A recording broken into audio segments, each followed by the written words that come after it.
In today's video, I'm going to teach you how to duplicate a database in Notion.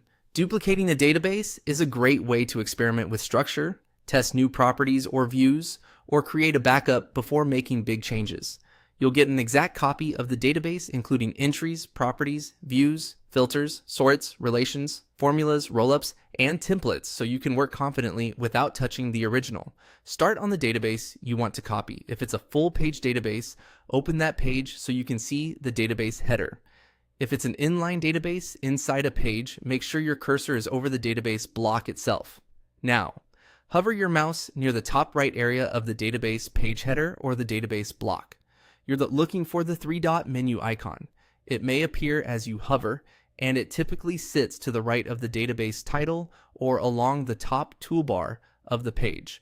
This menu houses actions specific to the database or page, and it's the quickest way to access management options without changing anything in your current setup. Once the three-dot menu is visible, click it to open the options panel. In this menu, locate and select Duplicate. As soon as you click Duplicate, Notion begins creating a full copy of the database. For small databases, this usually happens almost instantly.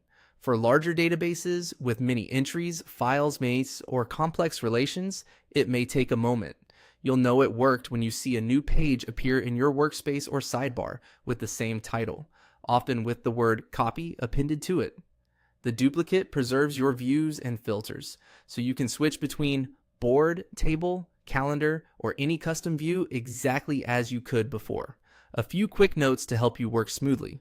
If you don't see the duplicate option, you might not have the necessary permissions in that workspace or on that page.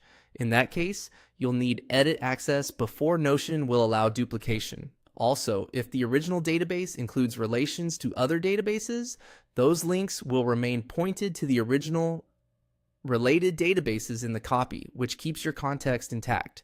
Duplicating doesn't alter sharing settings on other databases, and attachments inside entries are copied as part of the duplication. That's all there is to it. Hover to reveal the three-dot menu, click it, then choose Duplicate. You now have a clean, independent copy of your database to explore changes safely while keeping the original untouched.